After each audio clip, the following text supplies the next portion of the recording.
어제는 인류의 운명을 바꾸었던 하나님의 선택에 대한 말씀을 나누었죠. 우리처럼 부족한 죄인들이 거룩하신 하나님 앞에 설 방법이 없는데, 우리가 만약에 하나님과 그분의 말씀을 믿는다면 하나님은 그 믿음만 보시고 우리를 의롭다고 인정해 주시겠다 선언을 하십니다. 여러분, 왜 하나님은 우리의 믿음만 보시고 우리를 의롭다라고 인정하실까요? 믿음 말고는 봐줄 게 없어서 그래요. 우리가 우리를 알잖아요. 그것이 아브라함으로부터 시작된 믿음의 역사입니다. 이 믿음이 없이는 아무도 구원받을 수가 없어요. 그러니 우리 자신을 위해서, 또 우리 가족을 위해서, 이 나라를 위해서 믿음 달라고 계속 기도하는 저와 여러분 되시기를 축원합니다. 근데 성경에 보면은 굉장히 또 큰 사건이 하나가 나오는데, 그것이 바로 출애굽의 사건입니다. 이스라엘 역사 속에서 가장 크고요. 이 출애굽의 사건 이후로 모든 것들이, 모든 이스라엘의 역사가 이 출애굽에 연결이 되어 있습니다. 그래서 성경에서도 가장 많은 분량을 차지하고 있는 것이 이 출애굽의 사건입니다. 이 출애굽을 다루고 있는 성경만 해도 출애굽기, 레위기, 민수기, 신명기, 여호수아까지 이 5개의 책이 이 출애굽의 사건을 다루고 있어요. 출애굽기는 이스라엘 백성이 이집트라는 이 포로의 땅, 이 죄악의 땅, 이 철저하게 세상적인 이 지역을 떠나서 광야로 들어가는 그러한 내용을 다루고 있습니다. 그런가 하면 이제 레위기는 광야에 들어간 이 이스라엘 백성이 어떻게 하나님을 예배하는 것인지, 그리고 특별히 하나님의 백성으로 산다는 것이 무엇인지, 어떻게 우리가 하나님께서 원하시는 거룩함을 유지할 수 있는지, 그런 것들을 다루고 있어요. 그 다음에 오늘 우리가 함께 읽은 이 민수기가 나옵니다. 민수기는 이스라엘 백성이 출애굽한 뒤로 바로 가나안 땅에 들어가지 못하고 광야에서 40년 동안을 방황하게 되는데, 그 원인과 결과를 풀어서 분석해 놓은 책이 바로 이 민수기예요. 오늘 우리가 같이 읽었던 이 말씀은 바로 그 방황의 원인에 대한 말씀입니다. 모세와 이스라엘 백성이 이집트는 성공적으로 탈출했어요. 그래서 이제 광야에 들어오게 되죠. 하지만 그 이스라엘 백성은 광야에서 살려고 출애굽을 한 것이 아니었습니다. 이들의 목적지는 광야가 아니라 가나안 땅이죠. 성경에서 보면은 이집트는 늘 그 멸망의 땅, 포로되고 죄악되고 세상적인 삶을 의미해요. 그에 비해서 가나안은 거룩한 성도의 삶, 하나님의 백성이 거해야 되는 땅, 약속의 땅으로 표현이 되죠. 그렇다면 광야는 무엇인가? 죄에서 탈출해서 거룩함까지 나아가는 그 중간의 과정을 의미합니다. 이스라엘 백성은 광야를 지나서 아주 빠르게 진행을 해서 가나안 땅 앞까지 갔어요. 그런데 그 가나안 땅에 들어가기 전에 과연 이 가나안 땅이 어떤 땅인지, 거기에 좀 누가 살고 있는지 살펴보자. 그래서 이제 12명의 스파이를 뽑아서 그 땅으로 보내게 됩니다. 정탐을 하게 하죠. 이 12명은 이스라엘 60만 명의 장정들 가운데서 뽑힌 사람들이에요. 가장 똑똑하고 가장 건장하고 가장 용기도 있는 사람들이겠죠. 그런데 이 정탐을 끝내고 12명의 스파이가 돌아와서 보고를 하는데 의견이 두 가지로 갈라져요. 12 중에서 10명은 무슨 보고를 하고 있는가 하면, 가서 보니까 그 땅은 정말로 젖과 꿀이 흐르는 땅이 맞다 이거예요. 그런데 그 땅을 지금 차지하고 있는 사람들의 덩치가 너무 크다. 그들은 아낙 자손이라고 거인의 후손들이 그 땅을 차지하고 살고 있는데, 그래서 우리가 지금 그 가나안 땅에 함부로 들어가면 맞아 죽는다 이거예요. 그러니까 저 땅은 아무리 좋아도 그림의 떡이다. 거기로 가면 우리 다 죽는다. 그러니까 우리 이집트로 돌아가야 되는 것이 맞다라고 보고를 했습니다.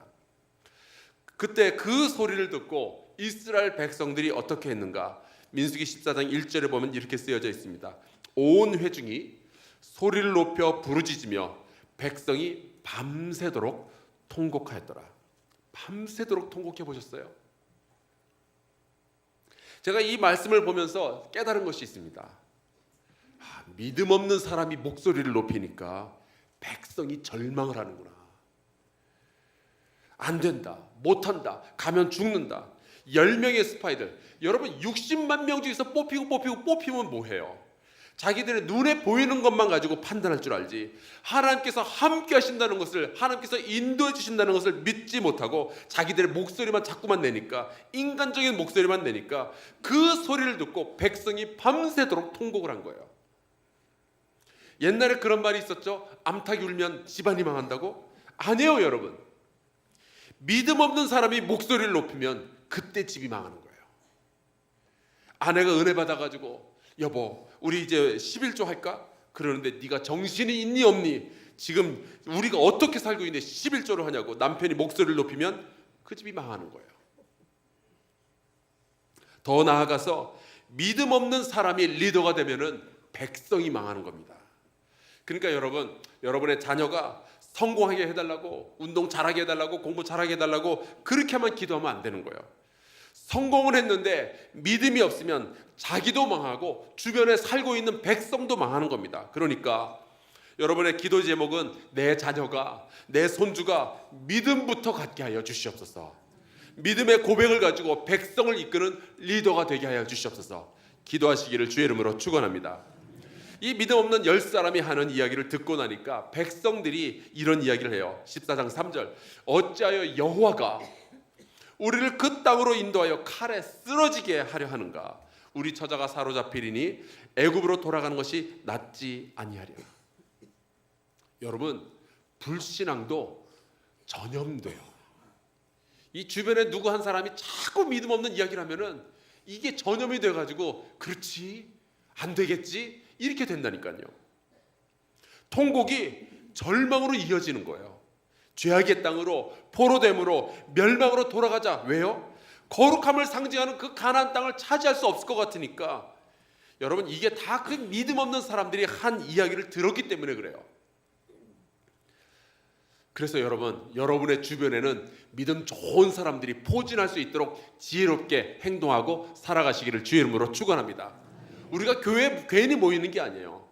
우리가 괜히 순모임에 가는 게 아니에요. 믿음의 사람들이 주변에서 하는 이야기를 자꾸 들어야 우리의 믿음도 성장하죠.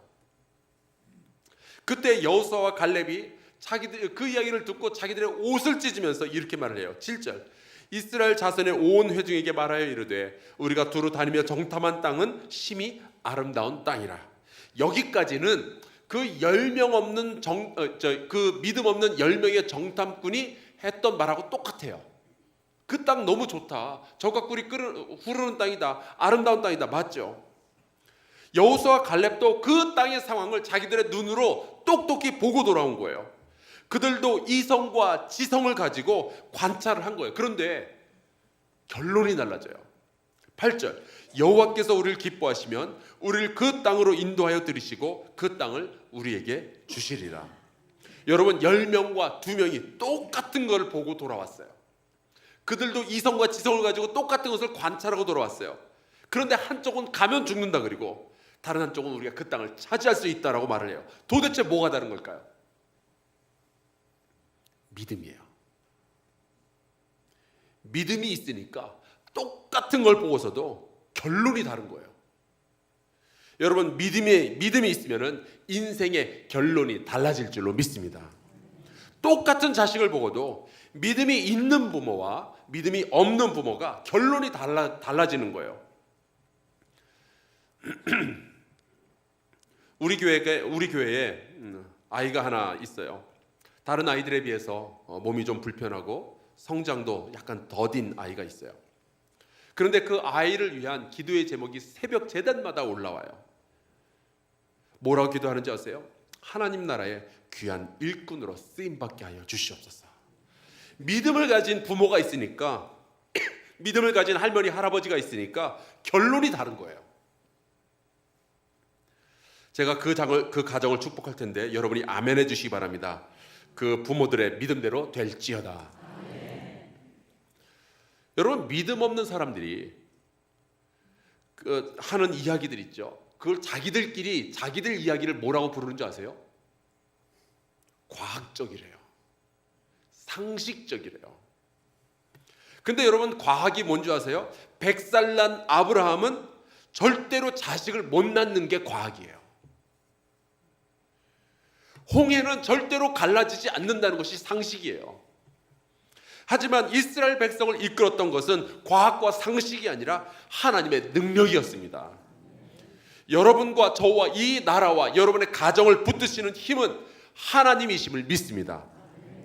여호수아와 갈렙은 믿음이 없는 10명을 앞에 두고 또 그들의 소리를 듣고 절망하며 소리를 지르고 있는 이 이스라엘 백성 앞에서 믿음의 선포를 하게 됩니다. 하나님이 인도하시면 우리는 이 가나안 땅을 차지할 수 있다. 저는 저와 여러분이 우리 한사랑교회 성도들이 이 믿음 없는 시대, 이 믿음 없는 세대에 믿음의 선포를 하는 귀한 성도들 되시기를 주의 이름으로 축원합니다. 다들 안 된다고 물러설 때 주님이 인도하시면 할 수 있다라고 도전하는 저와 여러분 되기를 바랍니다. 이렇게 10명의 믿음 없는 사람들과 2명의 믿음을 가진 사람들과 모세와 아론과 이스라엘 백성이 옥신각신하고 있을 때 그들 모두를 관심을 가지고 깊이 바라보고 계셨던 하나님이 계셨어요. 그 하나님께서 영광 가운데 임하시게 됩니다. 그리고 오늘 우리가 함께 읽은 11절의 말씀을 하시는 거예요.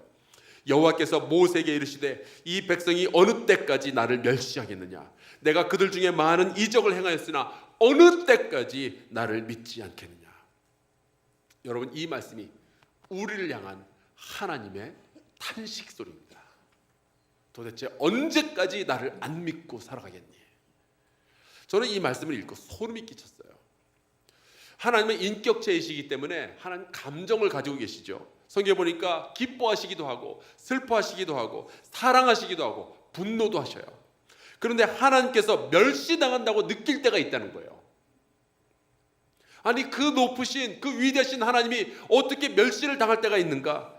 하나님께서 말씀하시는데 그때가 언제인고 하니 우리가 믿지 않을 때, 하나님의 백성이 그 아버지를 믿지 않을 때 아버지 하나님을 멸시당한다고 느끼신다는 거예요. 그게 어떻게 하나님을 멸시하는 것이 될까요? 여러분, 하나님은 우리 보고 무턱대고 믿으라고 하시는 것이 아니기 때문에 그래요. 우리가 그렇게 잘 못한다는 거 하나님도 알고 계셔요. 근데 왜 그렇게 믿지 못하는 것이 하나님을 멸시하는 것이냐? 왜냐하면요, 하나님은 우리에게 먼저 은혜를 베풀어 주시기 때문입니다.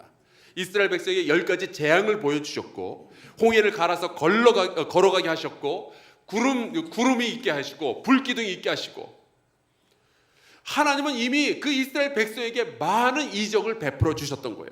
많은 것들을 보여주셨어요. 마라의 쓴 물이 단물로 변하는 것들을 마셨던 사람들입니다. 하나님은요, 믿음을 요구하시기 전에 반드시 우리에게 은혜를 먼저 주셔요. 여러분이 지금 이 자리에 나와 있는 것도, 한사랑교회 교인이 된 것도 이미 여러분이 많은 은혜를 받으셨기 때문에 그렇게 된 것이죠. 하나님은 우리에게 은혜를 먼저 주시고 그리고 반드시 우리에게서 기대하시는 것이 있는데 그것이 바로 믿음이에요. 여러분 가운데 은혜를 받은 적이 없는데 먼저 하나님을 믿은 사람은 아무도 없어요. 그렇다면 우리가 이렇게 말할 수 있습니다. 하나님께서 우리에게 믿음을 요구하신다는 것은 우리에게 베푸신 은혜가 이미 풍성하다는 뜻이에요. 여러분이 인생 살아가다가 하나님께서 믿음을 요구하실 때가 있어요. 그때 믿음의 말을 하고 믿음의 행동을 하는, 믿음의 결단을 하는 저와 여러분 되기를 주의 이름으로 축원합니다. 그렇지 않으면 우리는 아버지 하나님을 멸시하는 사람들이 돼요. 결국 하나님께서는 믿음을 가졌던 여호수아와 갈렙을 제외한 나머지 사람들이 가나안 땅, 그 거룩함에 이르는 것을 막아버리십니다. 여러분, 젖과 꿀이 흐르는 땅은요, 거룩한 삶은요, 믿음을 가진 자들을 위해서 준비된 하나님의 약속입니다. 믿음으로 그 약속을 받아 누리는 믿음의 성도들 되시기를 주의 이름으로 축원합니다. 우리 함께 주기도문 하겠습니다.